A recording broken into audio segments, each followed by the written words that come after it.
అంతా పునరావృతమయ్యే ప్రపంచాన్ని ఆహించుకోడి. అక్కడి కాలం ఒక గీత్ కాదు, ఒక వలయం. మనలో చాలా మంది కాలాన్ని గత నుండి భవిష్యత్తుకు వెళ్లేదిగా చూస్తారు, కానీ ఆది అనంతంగా తిరిగి వస్తేనో. ప్రాచీన భారతీయ తత్వశాస్త్రం, ముఖ్యంగా సనాతన ధర్మం, కాలాన్ని ఒక సరళ మార్గంగా కాకుండా ఒక చక్రంగా చూస్తుంది. యుగాలు అని పిలువబడే ఈ చక్రం మళ్ళీ పునరావృతం అవుతుంది. ఈ దృష్టిలో ఇప్పుడు జరిగేది గతంలో జరిగింది మరియు మళ్ళీ జరుగుతుంది. ఇది పురోక్తి మరియు చరిత్ర గురించిన మన ఆధునిక ఆలోచనలను సవాలు చేస్తుంది. కాలక్రమం బదులు చరిత్ర పునరావృతమయ్యే ఒక నమూనా అవుతుంది. ఈ చక్రీయ దిక్పథం విశ్వంలో మన స్థానాన్ని పునరాలోచించమని మనని ఆహ్వానిస్తుంది. కాలాన్ని ఒక చక్రంగా అర్థం చేసుకోవడం జీవితాన్ని మనం చూసే విధానాన్ని మార్చగలదు. సనాతన ధర్మంలో కాలం కాలచక్రం, అంతమైన చక్రం. ఇది 4 యుగాల ద్వారా తిరుగుతుంది: సత్య, త్రేత, పర్ మరియు కలి. సత్యయుగం సత్యం మరియు జతాన యుగం. తర్వాత త్రేతాయుగం వస్తుంది. ధర్మంలో కొద్దిగా క్షీణతతో రామాయణం వంటి ఇతిహాసాలు ఇక్కడ ఆవిష్కృతమవుతాయి. ద్వాపరయుగం మరింత క్షీణతను తెస్తుంది. మహాభారతం దీనికి గుర్తు.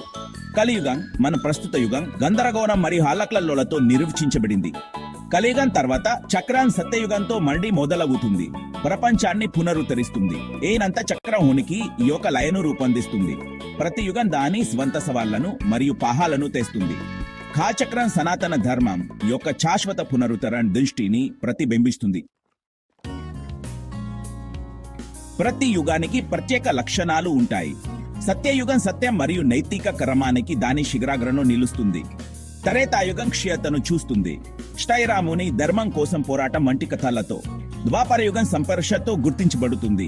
మహాభారతం దీనికి ప్రతీక. కలియుగం గందరగౌరం మరియు భక్తికవాదం యొక్క యుగం, కానీ వేగవంతమైన ఆధ్యాత్మిక హుల్దీని కూడా అందిస్తుంది. కలియుగం చేటి తర్వాత సత్యయుగం వెలుగు తిరిగి వస్తుంది. ఈ చక్రనాశకు ఒక రూపం క్షయ తర్వాత ఎల్లప్పుడూ పునరుద్ధరణ వస్తుంది. ప్రతి ముగింపు ఒక కొత్త ప్రారంభాన్ని తెస్తుందని ఇది మనకు గుర్తు చేస్తుంది. ఆధునిక విజ్ఞానం ప్రాచీన చక్రీయ కాలాన్ని ప్రతిధ్వనించే ఆలోచనలను అన్వేషిస్తోంది.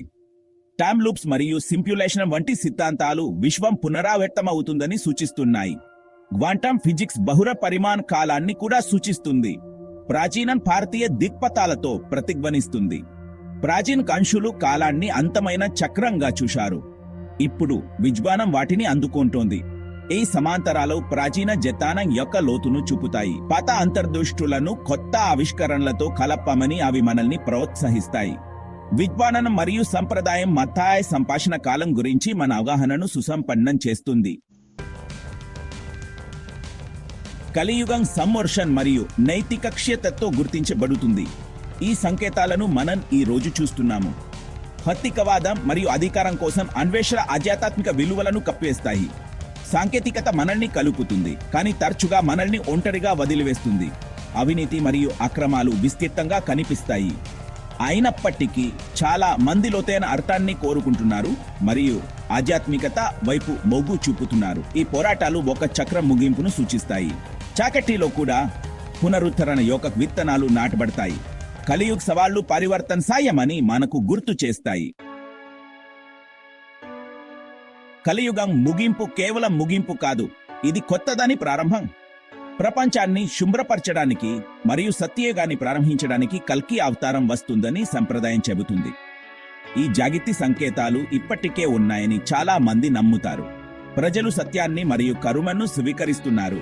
ఇది చైతన్యంలో మార్పును సూచిస్తుంది. ఈ పరివర్తన కేవలం ప్రాణం కాదు, ఇది ఆచి మరియు స్థితిస్థాపకతకు చిహ్నం. ప్రతి చక్రం ముగింపు నేర్చుకోవడానికి మరియు పునరుద్ధరించడానికి ఒక అవకాశం. కాలచక్రం చీకటి తర్వాత వెలుగు వస్తుందని మనకు హామీ ఇస్తుంది. మనం ఒక కొత్త శకం యొక్క అంచున ఉన్నప్పుడు మనకు గుర్తు చేయబడుతుంది. ప్రతి ముగింపు ఒక కొత్త ప్రారంభం. అనంతమైన చక్రం కొనసాగుతుంది, అంతులేని అవకాశాలను అందిస్తుంది.